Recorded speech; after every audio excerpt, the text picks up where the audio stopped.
नमस्कार, मैं हूँ प्रफुल्ल केदारे और आप देख रहे हैं एसएसटी मुक्तांगन, जहाँ व्यक्त होंगे मुक्त विचार, मुक्त मन।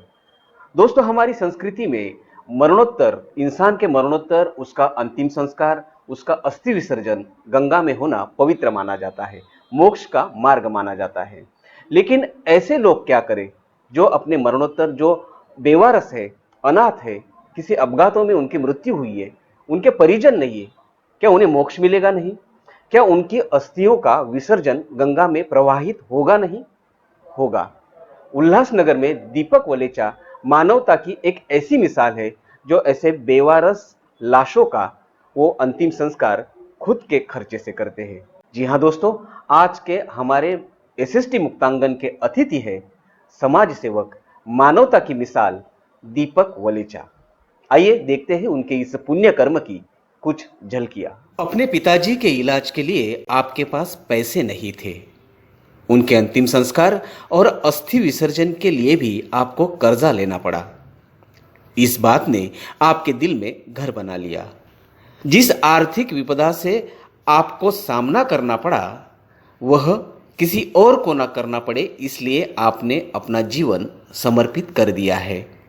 निरंतर 15 सालों से आज तक आप अनाथ, बेवारस, भिखारी, अपघातग्रस्त या जिनके परिजन नहीं है, ऐसे 8,000 से भी ज़्यादा लाशों का खुद के पैसे से विधिवत नासिक के गोदावरी तट पर जाकर अस्थि विसर्जन करने का पुण्य कर्म किया है।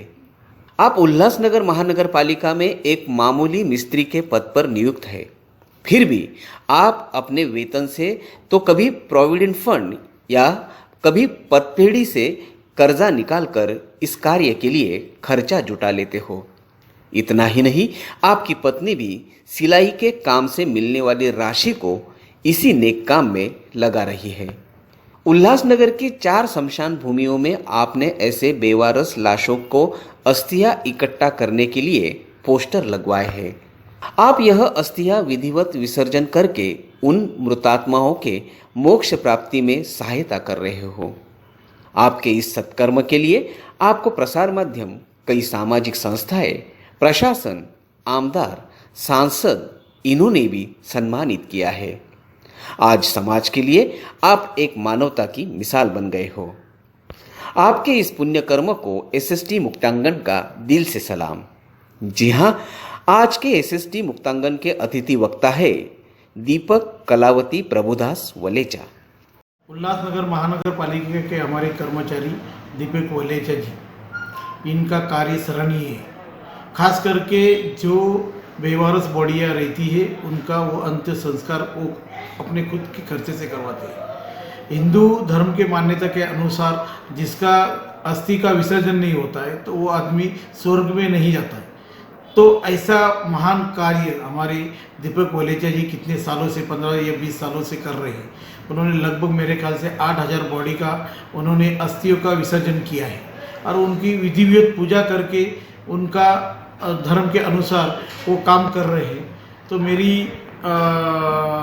ये दीपक जी इतने अच्छे काम करते हैं, उपमहापौर के नाते मैं उनका हार्दिक अभिनंदन भी करता हूँ। और उल्लासनगर के महानगर पालिका में जो हमारे कार्य है, उसमें भी ये कार्य समाविष्ट होना चाहिए और ऐसे आदमी का भविष्य में सत्कार भी होना चाहिए और उसकी कार्यों का जन सामान्य के सामने उल्लासनगर महानगर पालिका ने प्रकाशित करके जन सभा में समाज सेवा करने पे लोगों के लिए प्रोत्साहित करना चाहिए। तो दोस्तों, आइए जानते हैं हम दीपक वलेचा इनके इस पुण्य कर्म के बारे में अधिक विस्तार से। दीपक जी, आपका बहुत बहुत स्वागत है एसएसटी मुक्तांगन में। मैं श्री डॉक्टर पोरसानी सर का और मैडम खुशबू मैडम का आभारी हूँ। उन्होंने मेरे को आमंत्रण किया एसएससी कॉलेज में इंटरव्यू लेने के लिए। दीपक जी, आपके जीवन में ऐसी कौन सी घटना घड़ी कि आपने इस पुण्य कर्म की शुरुआत की? 21/5/87 को मेरे पिताजी गुजर गए थे। हम लोग बहुत गरीब थे। जब भी मेरा पिताजी को हार्ट अटैक हो गया, उसने सेंट्रल हॉस्पिटल में एडमिट किया था, तो हमारे पास इतना पैसा नहीं था जो मैं उनकी ट्रीटमेंट करूँ। मगर उनका एक्सपायर रात को सेंट्रल हॉस्पिटल में हो गया। तो मैंने उनको घर पे लाया। घर पे लाने के लिए मैंने कार्यक्रम करने का था मेरे मैयत का, तो मेरे पास पैसा नहीं था। तो मेरे को दोस्त यारों ने यहाँ किसी ने हेल्प की, तो मेरे पिताजी का अंतिम संस्कार शमशान भूमि 2 में किया। उसके बाद में उनकी अर्जी लेके जाने के लिए बार बार 11 दिन में जो देते थे नासिक, मेरे को पैसे नहीं थे। वो मैंने उधर उधर जमा करके नासिक में जाके पिताजी का ये पूजा पाठ करवाया। फिर मैंने सोचा आज मेरे से ऐसा हुआ, ऐसे कितने आदमी होंगे, जी हाँ, जी हाँ, उनके पास पैसे नहीं पैसे है होंगे। कि नहीं है, उनको कौन करता है, वो क्या करते हैं। तो मैंने सोचा हमारे पास पैसा आएगा तो मैं ये काम शुरू करूँगा। उसके बाद में मेरे को नगर पालिका में कैजुअल पे था, फिर परमानेंट हुआ, तो मैंने ये काम स्टार्ट कर दिया। तो तब से ये सिलसिला आज तक शुरू है। दीपक जी, ये सारा जो आप काम कर रहे हैं 20 सालों से, क्या इसके लिए आपने शासकीय यंत्रणाओं से अनुमति ली है? हाँ सर, मैंने ये अनुमति ली है मानव सेवा मंडल लेटर बेड पे। डॉक्टर सिंह उनके अध्यक्ष हैं, उन्होंने डीसीपी एसीपी को लेटर दिया था। और अनिल मिश्रा उपनगरीय पेपर वाले हैं और पत्रकार है, उन्होंने मिलकर वो लेटर पुलिस को देके खुद ही परमिशन लेके आए थे। उन्होंने मेरे को वो टाइम पे डीसीपी एसीपी सब ने बुलाया था, बोला हम लोगों को कोई एतराज नहीं है, आप ये अच्छा काम करते हैं। अच्छा, लेकिन मेरे मन में ऐसा सवाल पैदा होता है कि आपने आज तक 20 सालों में 8,000 से भी ज्यादा बेवारस लाशों को अंतिम संस्कार करने में मदद की है, और उनका अस्थि विसर्जन जो है खुद के पैसे से, खुद के खर्चे से आपने किया है। तो ये सब काम के लिए पैसे तो लगते होंगे, ये खर्चा कहाँ से जुटा लेते हो आप? सर ये पटपेटी है हमारी महानगर पालिका में, पटपेटी से लोन लेता हूँ, फंड से पैसा निकालता हूँ, वो मैं बैंक में रखता हूँ। जब भी किसी आती है खबर भाई आदमी को पैसे चाहिए, तो एटीएम से निकाल के मैं उनको कार्यक्रम के लिए, जहाँ लकड़ी के लिए पैसे नहीं होते तो मैं दे देता हूँ उनसे। और आज तक मैंने किससे कुछ 1 रुपया नहीं लिए। अच्छा, तो घर वाले क्या इस काम से नाराज है कि आपके हाथ बटाते हैं? नहीं नहीं, मेरे घर वाले नाराज नहीं है। इसमें मेरी घरवाली भी मेरे को मदद करती है, बीकॉम डीएड के लिए सिलाई मशीन काम करती है, वो भी हेल्प करती है। घर पे कोई चला जाता है वैसा है तो वो मेरे को फ़ोन करती है, मैं घरवाली को बोलता हूँ मैं आ रहा हूँ, वो बेचारी मेरे को पैसा देती है, मैं उनका कार्यक्रम। लेकिन कुछ दिनों में अगर आप इस महानगर पालिका की नौकरी से रिटायर हो जाओगे, तो आपने पूरी जमा पूंजी जो है इस काम में लगा दी है, तो भविष्य में आपको ऐसा नहीं लगता कि पैसे की कमी आपको पड़ेगी? साहब अभी तक जैसा भगवान ने चलाया है, भगवान आगे भी चला। मेरे को 2 लड़के हैं, मोहित वलेचा जो घर पे कंप्यूटर पे काम करता है, और छोटा लड़का मेरा 2 साल 3 साल के बाहर गया था, वो वापस आया है। वो मेरे को बोलता है पिताजी आप चालू रखो, और मेरे को गारंटी है मेरे दोनों लड़के हमारे औरत मर्द को पालेंगे और गलत लाइन पे नहीं जाएंगे। तो आपका ये काम जो है ऐसे ही आगे चलता मेरा रहेगा? छोटा लड़का बोलता है चालू ही रखने का, बाहर नहीं गया तो वो ये काम मेरे को उसमें हेल्प करेगा, मैं नहीं जा सकता तो वो करता रहेगा। अच्छा, तो आपका अगली पीढ़ी भी है, ये काम को कंटिन्यू करेगी। दीपक जी, आपका ये काम तो 20 सालों से चल रहा है, लेकिन हाल ही में मुझे लगता है कि 3-4 सालों में ये समाज के सामने आया है। सर मैं ये काम करता हूँ मगर मैं नाम के लिए नहीं करता था।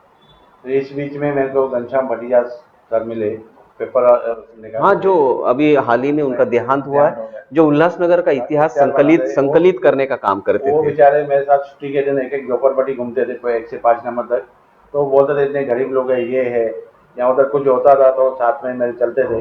पहला इंटरव्यू उन्होंने घनश्याम भटिया सर ने मोबाइल पे यूट्यूब पे डाला। उसके बाद में उन्होंने एन.आर. रमेश को बताया। एन.आर. रमेश जी मैं जिधर भी संचार में या किधर कार्यक्रम का काम करवाता था, तो आके वो फोटो निकालते थे न्यूज, और मेरा उल्लास नाम रखा था उन्होंने, और पूरा इंटरव्यू टीवी में दिखाते थे। उसके बाद जनादेश था, वो लोग ने लिया। उसके बाद में कोनार न्यूज वाला कोनार ने मेरा नगर पालिका के अंदर इंटरव्यू लिया था, वो लोग ने चालू किया स्टार।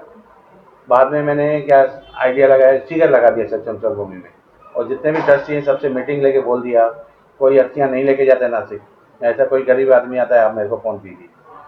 उसके बाद में ऐसा चालू हो गया। अच्छा, तो आप अभी लोगों तक पहुंच चुके हो, आपका काम पहुंच चुका है, आपका काम बहुत संस्थाओं ने, यहाँ के जनप्रतिनिधियों ने उन्हें सराहा है, प्रशासन ने भी उसकी शाबाशी दी है।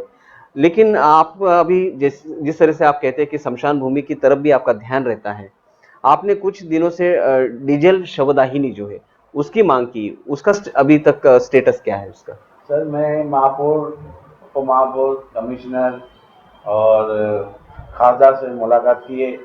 उन्होंने आश्वासन दिया है कि थोड़े दिन में शांति नगर और 2 नंबर शमशान भूमि में ये डीजल मशीन आपको लगा के देंगे। अच्छा, तो दोस्तों, खुद के लिए जीना भी क्या जीना है यारो, औरों के लिए जिए तो सही मायने में जिंदगी है।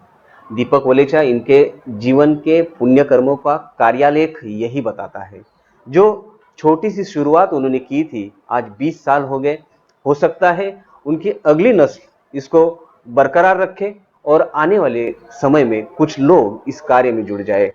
दीपक जी, आप बहुत अच्छा कार्य करते हैं। हम आपको एसएसटी महाविद्यालय की तरफ से सलाम करते हैं और आपका बहुत बहुत आभार व्यक्त करते हैं कि आप यहाँ पर आए और आपके अनुभव हमारे समाज के लिए यहाँ पर कथन किए। आपका बहुत बहुत धन्यवाद। नहीं, मैं आभारी हूँ सब डॉक्टर पोटवानी सर का, खुशबू मैडम का, केदारी सर का, जिन्होंने समय निकाल के मेरे को कॉलेज में बुलाया और मेरा ये पब्लिक को दिखाने के लिए इंटरव्यू लिया। मैं इनका बहुत बहुत आभारी हूँ। तो दोस्तों, समाज में ऐसे कुछ गणमान्य व्यक्ति होते हैं जो अपने साहित्य से, अपनी वाणी से, अपने विचारों से समाज को प्रभावित करते हैं। ये थे दीपक वलेचा, जो अपने सामाजिक कार्य से आने वाली नस्ल को रोशनी देना चाहते हैं। जी हाँ, हम एसएसटी मुक्तांगन में ऐसे ही समाज को प्रभावित करने वाले व्यक्तित्व को आपसे परिचित कराएंगे। हम फिर मिलेंगे ऐसे ही एक महानुभव से। तब तक आप देखते रहिए एसएसटी मुक्तांगन।